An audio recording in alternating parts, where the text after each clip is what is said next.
All right. Hope you guys enjoyed that fancy new intro. Welcome back to the Crypto Power Hour. I am your host, Jacob. We are here every Thursday at 11 a.m. Central Time.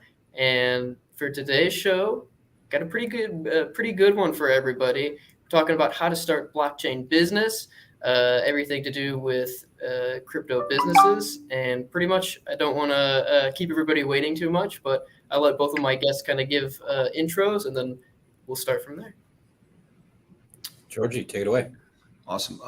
Hey everyone, my name is Giorgi. I'm the CEO of Aurochs. We're basically an all-in-one trading terminal. You might have heard of us already, and we're about to release our Web3 wallet. We've actually been working with Andrew for a very long time now, so excited to be here. Thanks, Giorgi. Hi, everyone. My name is Andrew Gordon. I'm an attorney and CPA, and I've been practicing in the crypto space since 2014. So we have seen, I wouldn't say everything, but we've probably seen close to it over the years. So looking forward to this discussion, especially now with the market where it's at. I know a lot of people look at the market and think perhaps now isn't the time of opportunity or investment. And maybe that's the case, but it is a great time to start a business. Some of the largest businesses today came out of prior recessions. And so that's the topic that we're going to be talking about today, is starting a Web3 or crypto business. So really looking forward to it. And thanks, Giorgi, for being here with us. Of course. Thank both of you for being here. I really do appreciate it. And this is my favorite part of the show. We get to throw up the disclaimer that this isn't financial or legal advice. This also does not create an attorney-client relationship. So everything that we do discuss, again, not legal or financial advice. So with that being said, we are on YouTube streaming right now. We are also on Gordon Law Group's Twitter, and we are also in the Ethereum group. So if you are watching, leave a comment. If you have a question, I highly encourage it. I'm going to be doing a Q&A pretty much first. I'm flip-flopping it. So if you have any questions during it, I'll take a break kind of at the end, and we'll kind of go over them. But we'll kind of bounce right into it. So this is my general Q&A that I kind of picked up from everywhere else and stuff that I'm just particularly curious about. But both of you can answer, take turns, go back and forth. But my first question would be, what is the most difficult part of owning a business in Web3? I guess I'll take that real quick. The most difficult part, honestly, is just dealing with the market sentiment, honestly. Obviously, when you're involved in crypto and any finance field, a lot of it has to depend on how people perceive your company. And doesn't necessarily have to be about the technology that you're developing. So there's a lot of successful crypto companies out there. However, the sentiment around them is not always the best.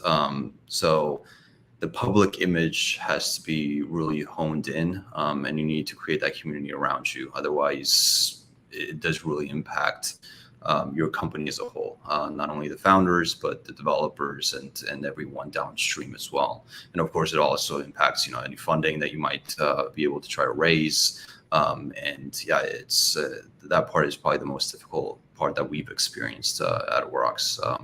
Because previously, we ran companies that were completely private. We were behind the scenes. We didn't have to deal with any social media outreach or anything like that. And this is a different step for us.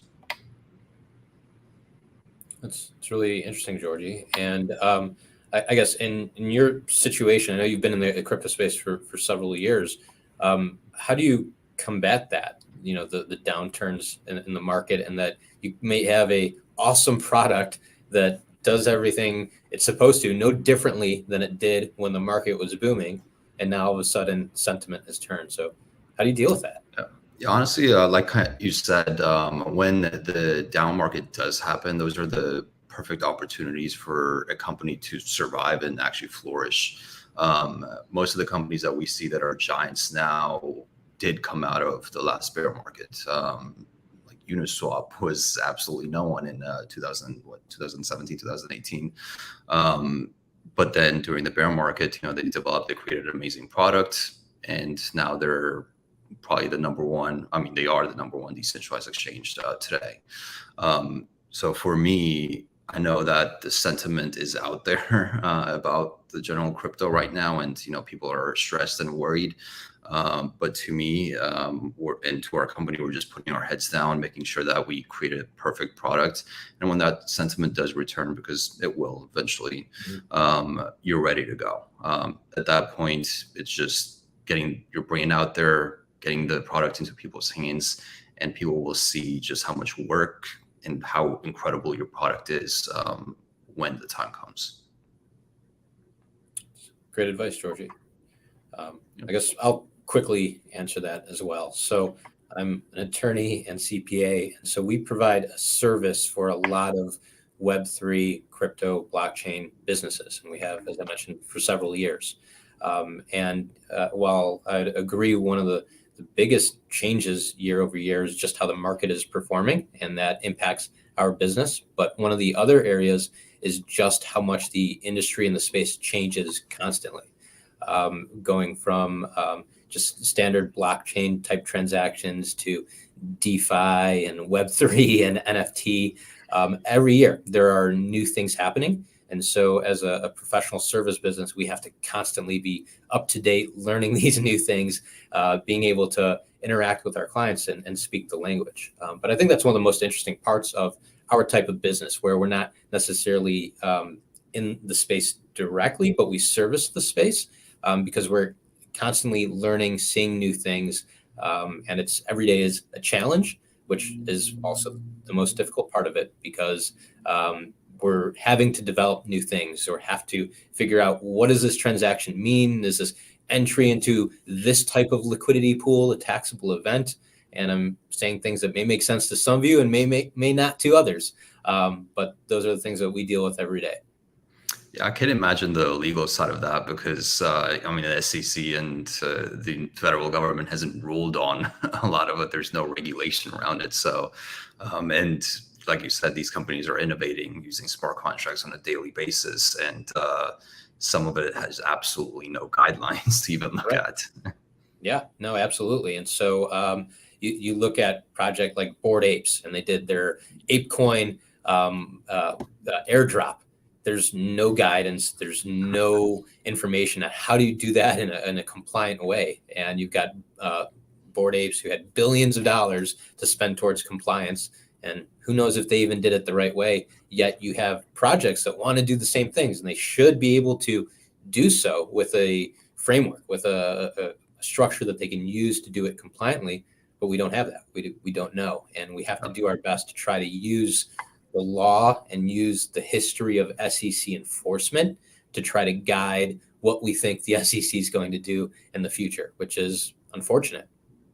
Yeah, that must be. I know working with you, it's a pretty difficult situation. But it's fun. Yeah. Well, those are both great answers, you guys. I'm just going to throw this comment out here really quick because I want to get more comments during the show. Two of my favorite crypto businessmen on a live together. That's definitely what we like to see. Keep those comments coming. I'm going to be constantly checking them as we're going along here. But moving on to my next question here. This is a pretty good one. Why, as an entrepreneur, did you decide to jump into the crypto market? I'll let Andrew answer this one first. Yeah. So again, my background, legal and accounting, doesn't naturally suggest blockchain. I guess maybe now more than ever, because there are a number of law firms and accounting firms that are getting into the space. But back when we got into it, there were very, very few. And that's what really intrigued me about it, was that it's a new emerging space. And I truly believe that it's going to be the future, that most of our interactions on a daily basis will be based on the blockchain. And so I think that's where we're moving. And I want to be part of that. And so as a attorney and accountant, I made a move towards servicing these types of clients in these industries. And I love doing it because of the challenge, and because it's something that we're able to actually deliver value. And we're going to talk, I think, later on about how do you run a compliant Web3 business? Like, what are some of the basic things you have to do? And what I love about our job is we get to work with people that have great ideas, that are accomplishing amazing things, but don't necessarily know how to do it from a business perspective. And then we're able to add that value, help them structure and get those things done. So yeah, that's a little bit about why. Yeah, no, it's you've been extremely helpful to our business.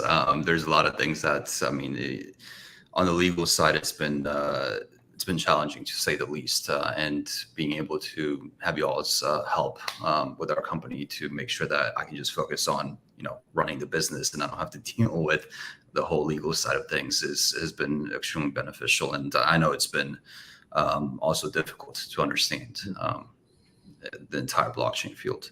But yeah, the reason that we got into it is similar reasons. We saw cryptocurrency really just being the next big thing in software and in finance back in 2017. So we were just excited to be part of that, and we wanted to get involved in a business that's going to be long term. As you know, we've managed a variety of businesses in the past, from e-commerce to affiliate marketing to whatever, and we just saw cryptocurrency as being the last business that we wanted to manage, the longevity of it, and we wanted to get involved early on. But Giorgi, your first, I guess, entry with Aurochs was the terminal, right? You obviously have a token, but it was mainly a product offering. Yeah, I guess correct. what motivated you to get into that side where you were developing something versus just going the token route immediately? This was really, it came down to like the ICO craze, and it came down to what I said a little bit ago as well. During the ICO stuff, it was just a free for all, and there was, probably 9 out of 10 of them were just scams. Yeah, we could have launched a token back then, raised a lot of money, and spent it on creating the terminal. But we wanted to create something that was long term, so we put in our own money into it. The reason that we even started that is because we were actually Taurus mainly at the time was investing in cryptocurrencies, trading it. He got me involved a little bit into it. And then we realized that there was just a lot of data fragmentation. The exchanges just didn't have the tools necessary to trade. And we knew that applying some of the concepts from, traditional finance to cryptocurrency and having like a full-fledged terminal would be beneficial for everyone. That's it's the same thing, right? Traditional finance is almost, as far as trading goes, it's almost identical. So we wanted to apply those concepts, create a terminal, and have this long-term business rather than just, launching a token, like, I don't know, 1 million people at that time were, potentially putting ourselves at risk, which a lot of people did, and losing everything. So we wanted to go that initial route, get everything in order, get the users, get the community, and then, think about potentially launching a token. Makes sense. No, those are both great answers. Kind of going on to my next question here. How has the crypto community impacted your business? It's been pretty impactful. It's actually been, there's always pros and cons to it, but there's been a lot of pros to it. People have stood by us and backed us up, helped us market our products to other people, and they're being very involved into our company, which is great. They've been very helpful, and like right now we have our community actually beta testing our wallets, which they're doing it out of the goodness of their hearts and dedicating their time and standing behind us. The cons, I guess, there's always people that just come in and will try to talk. They'll say negative things at times, but really the positive community that we have put together has been extremely helpful, and we managed to create this great group of people that are backing our project. Yeah, and I would agree. I think there's some pros and cons, unfortunately. And what we do is we provide legal and tax services. That is not cool. That's not attractive. No one in the crypto community is like, wow, what a awesome tax post. I'm so glad you posted. But in actuality, in the crypto space, there's a little bit of that because people understand that information is power, and that a lot of people don't know some of these basic tax or compliance rules. So we see it both ways, and we get a little bit of pushback, even in social media and some of the groups, people that just don't want to accept that, for instance, crypto is taxed, or that tokens, in order to launch them, you have to meet certain requirements, or you can't just say, well, I'm living in California, but I'm going to launch a token in the Cayman Islands and everything is going to be okay. And so some people don't like to hear that. On the other hand, there are a lot of people that do want to do things the right way, and have taken this knowledge and information and used it to build strong and hopefully profitable businesses as well. But we've been very active in social media and different communities, including the Ethereum community, since the early days. And I think that has been very helpful for our business as well, because some of the people that were in these groups back in 2014, 2015 are now the whales or the leaders of the crypto industry today. And I think one of the important things that we've seen in the crypto community is that there are some people that do stay with it year over year. And, those are the people that often we work with, and that we have valuable exchanges with on social media as well, because they understand some of these, the ebbs and flows of the market. And also that, at the end of the day, taxes are just part of life. And you can either acknowledge it and then plan for it, minimize it, or you could put your head in the sand and pretend it's not actually a thing. So, yeah. When you mentioned the whole offshore situation, I feel like a lot of people have that misconception. It's like, yeah, I can just, you can set up a company on the moon if you want, but if you're located in the United States, you still have to take into United States laws into consideration. It's not as easy as people make it seem like. Right. Because crypto has democratized in a lot of ways the ability to have a public offering, right? You can launch a token on the Ethereum blockchain in 15 minutes, maybe less. But it's very easy to do, right?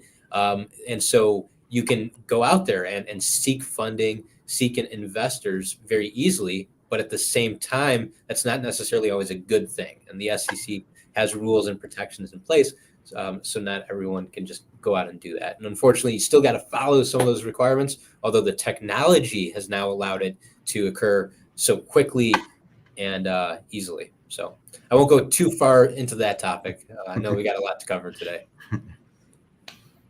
No, those were both great answers. And someone who runs the Twitter account for the firm, I can positively say that there's no stronger community than the crypto community. If it's from good mornings in the morning to promoting new types of projects that are going on, I haven't seen a community be like more uplifting and more positive than the crypto community, for sure. Definitely. Yeah. So next question. Okay. This will be my last one for like my general ones, and then we'll kind of go into like mistakes and pitfalls. If you had all the resources to open another crypto business, what would it be and why? Do you want to take that one? Yeah, sure. So, I love what I do on a daily basis and what we as a firm do. And that's by design. I get to choose the type of clients, the practice areas that I want to get into. And, I love doing what we do. On the other hand, if I had unlimited resources or a reset or the ability to do something different, I think I'd maybe go to the other end and go to the software space. I think that side, building technology, is really interesting, and that there's a lot of need for things like a terminal in the space. And as crypto adoption increases, I think software is a very interesting area to be in. So, ironically, I'm not just saying that because you're here, Giorgi, but I do think that that's probably where I jump into. Oh, it has its own headaches. Yeah, I've no doubt. Grass is always greener, right? Yeah, you want exactly. to come and shadow an attorney for a day. Then I know that's back out. That's what at times I'm like, maybe I should have just listened to my parents and become an attorney like Gordon and just done that part. No, it's the grass is always greener, but I mean, for me, I honestly don't know, as far as, what business I still think I would be in software, but maybe geared towards maybe marketing software still. Cause we had a software back in the day that was on the advertising affiliate side. So if I wasn't, running Oryx, maybe that we would go back to that, or a similar concept. We had a variety of ideas on the table for our next business, and Oryx was kind of at the top. So it would still probably be in software, maybe not. I mean, obviously the question's saying if it was not in crypto, so I'd probably be in the affiliate marketing business. No, those are both great answers. And kind of shifting gears here to my mistakes of running a business. These ones we can draw out, talk a little bit longer, but what are some early mistakes that you wish you kind of knew beforehand? The biggest one, honestly, is we came from, and I mentioned this before, we came from like an affiliate marketing background, and we were always, behind the scenes. Like we didn't have to really run a business, or not on the same level as we do now. So I could be at home, didn't take that many calls, never really spoke to anyone, just on my computer running ads all day long. So there was not really a lot of organization that was needed. We would just set up the ads, run them. If it did well, it did well. Otherwise, we ran new ones.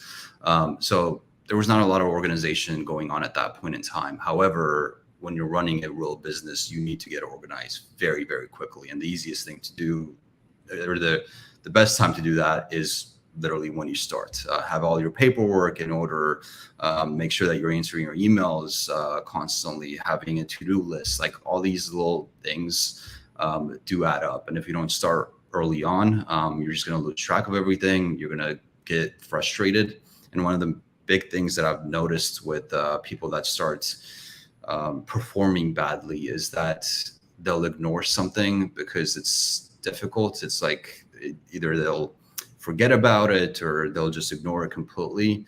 And then it becomes such a wall, like they put up a wall around it and then just never do that task until they're literally forced to do that task. So getting those tasks, prioritize, getting them done, knowing exactly what you need to do and accomplishing that is probably the number one thing that makes it much, much easier to run a business. The organization is necessary to run a business at a high level. Yeah, and I think to that point, it sounds simple, that everyone should have goals and work towards it, but actually doing that and even writing it down, having some sort of task management system, so that you know what you're working towards, how you're pacing towards it. Again, it sounds simple, but to actually put it in practice, very few people, businesses do. The successful ones typically do. So yeah, I think that's awesome advice, being organized and working towards that. Another big part of that, which is similar, is just the compliance end, which again, not sexy. No one likes to think about. In fact, I think this is probably one of those areas that founders create a wall around, right? Legal structure, accounting, those basics that it's like, screw it, I don't want to deal with it. And hopefully I'll be big enough and someone else will deal with it for me. The problem is once you get to that point, it's now a mess to untangle or more expensive. But also it just impedes growth along the way. Not having things set up the right way, or even contracts or agreements with founders. People don't like to think about it, but business breakups happen all the time. And so, thinking about that in advance, be it with contractors, be it with co-founders, employees, and planning for that and making sure that you have a path in place in the future. And similarly, I think one of the big pitfalls we've seen, both for ourselves as a business and for our clients, is hiring the right people. It's something that has become more and more difficult, unfortunately, as the market has changed. But hiring the right people is one of the most critical elements for success, because a lot of clients and businesses go from being small to growing considerably. They have a successful fundraise or whatever it may be, or they're bringing in a good deal of revenue, and then they start to hire. But you're only as good as your staff, and hiring the right people, especially now where things are remote. Sometimes that's where accountability, task management comes into play. But we've seen businesses that have done very well when it was 5 people, and then once it became 30, well, how has performance changed relative to the addition of the employees? So staffing, one of the key elements. Yeah, that's actually a good point. Without a proper team, I mean, you can have the simplest idea that, maybe not the most innovative idea, just the simplest idea, but if it's implemented well, and you have the right team behind it, you can take over anyone. That is a difficult, like we've been scaling our own team as well for the past several months now, and it's extremely, extremely difficult. Having to monitor the new incoming developers or other staff, and making sure that they're doing the proper things without just constant micromanagement is difficult. And you're looking for those people that can, think outside the box and do tasks without you having to just breathe over them, because as you scale up to like 30, 40 people, then it's just not going to work. No, those are both good answers, and kind of great. They weren't great answers. They're just good. They're good. A follow-up to that, I'm just a little bit curious, because you see companies hiring people all the time. There's kind of this trend, hire. Has there ever been like some sort of mistake that you made from kind of jumping on the bandwagon and kind of getting caught up in whatever's kind of trending, just because you have like a fear of missing out, FOMO? I can't really think of a moment. However, yeah, there is a lot of things out there that will, like in crypto, like spark real quick and then die out. And a lot of people jump on it. I mean, everyone, I think, it happened with like blockchains, for example. After the Ethereum blockchain, all of a sudden, every company wanted a blockchain. And so they all created blockchain and blockchain native tokens. That didn't really die out as much, but there's been other cases. And honestly, we've been just trying to keep our head down and work on something that's been on our to-do list the entire time. So I think in the crypto space, there are always new things emerging, new technologies, new ideas. And in the startup world, often people say fail fast. You can fail often, but fail fast and learn from it. And I think we've seen sometimes projects that have gone on and haven't learned sometimes or failed fast enough, and learn from those mistakes. So try new things. We even, as a firm, we're constantly trying new marketing, advertising things. We launched a crypto tax NFT, but not putting too many eggs into one basket. Assessing what works, what doesn't, and if it's not, move on from it, and if it is, then lean into it. Yeah, that was actually one of the things that we learned from marketing is you just throw things on the board as long as it's cheap enough. Like I'm not saying if you have $5 million, spend $4 million on just throwing things at the board, but with marketing, you're just split testing, you're throwing different ideas, testing them out and seeing what works, and then just going with that. So yeah, it's definitely worth exploring different options if the money allows you to. Okay, now those were some great answers. There we go, Jake. Kind of that advice kind of leans into my final thing that I'm just curious about. I want to know, let's say I'm writing all these notes down and now I'm like, all right, I want to start my own Web3 business. What advice would you give to somebody who's just starting out?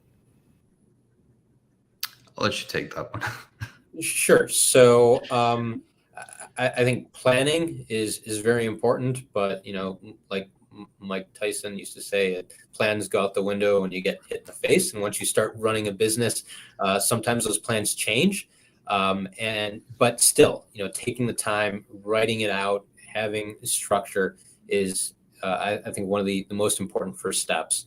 And then as you start to put it into practice, the legal elements, I know it's boring, no one likes to think about it, but firing up an LLC or a business structure is fairly inexpensive to do. Like it's shockingly cheap to do. But businesses or projects very often start to have contractors, start to have IP that they're developing, even accounting transactions, and not having somewhere to house all of these through a business entity. I would say is one of the first things that you should do in order to have a successful business in the future, because it's one of those things, as I mentioned before, that months down the line or years down the line, when you're uber successful, it's much more difficult to clean up, and you're going to be spending so much time dealing with that versus dealing with the business that you have to run. So just get the basics in place right away. Yeah, that's actually a good good advice, because I remember back in the day, I didn't have an LLC. I just used my parents' LLC because we just kind of hit it off on a marketing angle, and I was like, well, I don't have anywhere to receive this money. What I'm going to do? And we were just, I don't know, it was difficult. So yeah, we're getting that LLC set up and that corporation set up is a lifesaver over the long period of time. Honestly, I'm pretty sure that's the correct answer. I don't think there's anything else that you need to be doing before you start a business. Is find a name, register it, and then go from there. The only other thing that after that you have to worry about is your budget. And yeah, I think those two things are the main key things to start a business. I don't know if I've ever asked you this, but where did your name come from? Aurochs or my name? Aurochs. Aurochs was actually, it was a discussion for like, I don't know, a month. We were trying to figure out what to pick. And it came from so Aurochs was like a prehistoric bull that lived, I don't know, hundreds of thousands of years ago. It was the biggest bull that ever lived on Earth. And this was like the peak of like that 2007 bull market. And we're like, oh, wow, that's perfect. I mean, yeah, like there was just Bitcoin was like doing this. We're like, oh, biggest bull, perfect, Aurochs. Yeah, great name. Now, Andrew, where did the name come? So it was a couple decades ago, and I was born, and my mom's like, you know what, you look like you're one of us. And there was the Gordon name, and yeah. Great. That you guys are kind of bleeding into kind of what I wanted to get into next. I kind of wanted to talk about business basics. So I kind of wanted to see the mindset of, okay, for each one of your businesses, okay, where did it start? So, okay, did it start with the name? Okay, did it start with, let's take a look. Okay, here's a market that people need help in. Let's start a business in there and kind of go with that. And then kind of what your thought process was building these businesses. For us, I mean, I think for any business, honestly, you're trying to solve an issue. Otherwise, you're not going to have any clients. So for us, it was first the idea, finding the problem, recognizing it, formulating the idea, and then seeing if that idea would have potential. That's really the steps that we took. Obviously, asking around and getting some feedback from other people is also necessary. Like, you might think your idea is great, but then you ask around and someone will tell you you're stupid. So it's good to get some feedback after the idea stage. And then if you think that it's mostly positive and you can see that there's something there, then you take that first step and maybe set up a company, or look for funding, or look for the next steps. Actually call Gordon, and maybe he'll tell you if your idea is good or not. Yeah, and I think that's all excellent advice.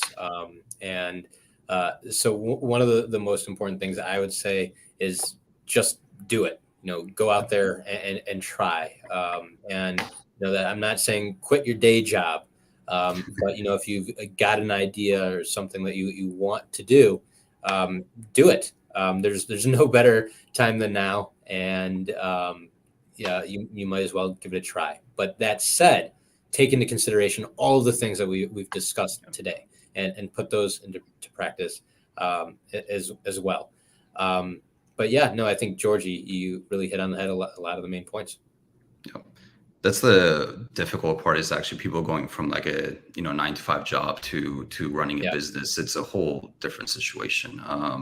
There's, again, times I'm like, you know what, I should have just stayed in school, finish off my degree, and gone to work at a regular business, because you don't have anything to worry about at that point. You just do your job, go home, you cut it off. For the most part, you cut it off.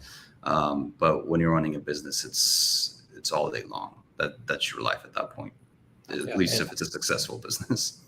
And one area that I have seen a lot of people also be successful, and it's even what we've done, is take the skills that you have and apply it to your passion, right? And so be it software, legal, accounting, graphic design, if you have certain hard skills, but then you love crypto or NFTs, those skills are things that are very hard to replace, took a lot of time to train and learn, and you can bring that value to either your business or a lot of other businesses as well. So, just because you may not still have that same desire or fire towards what you're doing, it can still be used towards something that you are excited about as well. So, things to keep in mind. Well, this is great advice for anybody who's watching right now, who's thinking of starting any type of business in Web3. Kind of diving into a little bit of what kind of business should you form and where. Andrew, this might be more a little bit for you, but like LLC, C Corp, partnership, creating maybe like a DAO. What should you be looking for, and what kind of, again, not legal advice, and there is no attorney-client relationship, but what should you be looking for to kind of like make your pick? Sure. So there's unfortunately no one size fits all. It kind of depends on the structure of the ownership and also how you plan to operate. For instance, if you've got a couple of founders that are all in the US, then most commonly a simple LLC makes the most sense. But if you had certain people that were outside the US, non-US owners, then corporations in many cases make sense. The concept of a DAO is a very difficult one, because although many of the people listening here know what a DAO means, and there's a strong interest in forming DAOs overall, from a legal perspective, the federal government doesn't have a structure like a DAO from a tax perspective. There are now a couple states that have started to implement framework for forming DAOs, but the problem is the federal government hasn't. And so everything still needs to fall into a couple baskets, generally being a partnership, a corporation, or an S Corp. And so what is a DAO? And there is no fit really for it. Many times it becomes a LLC itself or a nonprofit. So especially if you're interested in forming a DAO or already have one, that's something that I would implore you to talk to a professional about, because there are different structures that may make sense or be available for it. And then with corporate entities, we do have a lot of clients, I'm sorry, not corporate, offshore entities. We do have a lot of clients that form outside the country, and often it's so that they can advertise or target to non-US persons certain offerings. But again, it really depends on your business, what you're seeking to do. But with usually a quick conversation with an attorney, it can be identified which of these options make the most sense for you. So I would start by looking at all of them and then kind of deciding from there.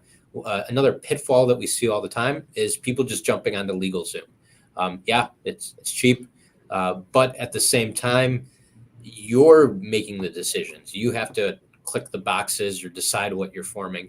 And sometimes it can be very expensive in the future to try to undo what you've done because you just rushed through forming it yourself on LegalZoom. And again, using attorneys or professionals typically to form LLCs or entities, it's not that expensive. It's one of those things that's just worth doing. Actually, I don't have any comments on that. That's exactly fine. We have Gordon to deal with it. I have absolutely no clue how that part works. I just know we send the information to Gordon. He sets up the company. I have a federal ID number. We're good to go. That's all I need to know. And that's typical. So, yeah. Again, that's why it does help to have legal in your back pocket, but it's very interesting that people are going to using LegalZoom.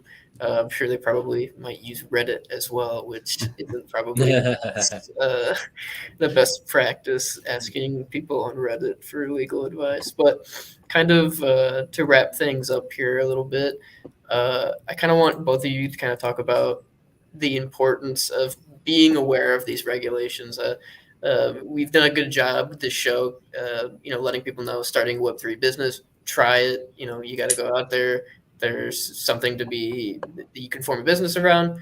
It's always good to try it, but you also want to make sure that you're doing it right and you don't get yourself in a bunch of legal trouble. So kind of wrapping it up all together, why it's so important to be aware of regulations. One of the things that I actually noticed is a lot of people are just doing whatever they want in crypto, especially during the ICO. I mean, they're still doing it, and they think that they're not going to be the ones that get caught, and potentially they're not. However, even like smaller businesses and individuals that raise, a fraction, like $1 million or $2 million, there were still judgments that came along with that. It's not always the big players or the ones that raise $50 to $100 million. Some of those people got away with it. SEC didn't go after them, but then at the same time, the smaller ones that might have raised just $1 million, $2 million, $3 million, the SEC did, even though they did the exact same thing. So if you think that, oh yeah, I'm just gonna, no one's gonna know about me, I'm just gonna be behind the scenes and I'll just do a very small token launch that could potentially be illegal. You might get away with it, but it doesn't necessarily mean that you will. We've seen articles on a daily basis of people getting caught for any amount of money. So it really doesn't matter who you are or what you do. You can still get caught in that net. Yeah, and I think very few people start a crypto business seeking to violate securities laws, right? Or do a rug pull, right? Some do, right? Some do go out there, but usually it's just because of a lack of information. And then those problems start to compound themselves so severely that it all implodes or you have a SEC enforcement action. But what we want to help do and help all of you listening is build sustainable businesses, not just something that raise money and disappears. And in order to do that, in order to have something sustainable, you've got to be aware of these things. One, so you could build it the right way, but also so that you can avoid these types of enforcement pitfalls. And we talked about in the beginning how, unfortunately, there's not a whole lot of regulation in these areas, but there are still, the do's and don'ts. And the big things to watch out for. And again, a lot of projects go out there, raise money, launch a token without even a conversation with an attorney about the things to be aware of or avoid. And so I think being aware of regulations, it's crucial. It's not attractive again, but we want to build successful businesses, things that we aren't fearful every day of SEC enforcement. And, you'd be shocked at the number of times that we get calls from people that, they've had successful raises. The SEC is not knocking on their door, but they're still worried because they recognize they didn't do things properly. They're uncertain if they should spend the money, what they should do with it. And one of the worst situations that we've heard as a firm is we had a call once from a potential client that raised about $10 million, very successful ICO sale, but then realized that in his white paper, it had a number of sentences that definitely, or I shouldn't say definitely, very likely pushed it into a securities world. And so that white paper was circulated to everyone that bought the token. But I'm going to swear, shit, like had he not just said those things, that $10 million would have been there available for the business. And now we're having conversations about how do we inform the investors of this? Do we need to have, do we need to give it back? What do we do? And so, being aware of these things, very important. Yeah, I think it's just some people are just looking at these examples out there and they're just, if they did it, I can do it. And right. In reality, that's not the case. Yeah. No, those are both great. Testimonials. Great? Yes, they are great. Okay. Testimonials, kind of letting people know, because I also feel like every day on the news and everything, you see the SEC prying into something. So it's much smarter beforehand to get all of your stuff in order and not have to worry about it in the long run. But with that being said, I am going to end this episode. Giorgi, Andrew, I want to thank you both for being my guests, taking time out of your day to do this. I really appreciate it. Everybody, tune in next week, same time, Thursday at 11 for the Crypto Power Hour. And again, I appreciate everyone for doing this. Thank you, guys. Thank you. Thank you. Thanks, Giorgi. Bye. All right.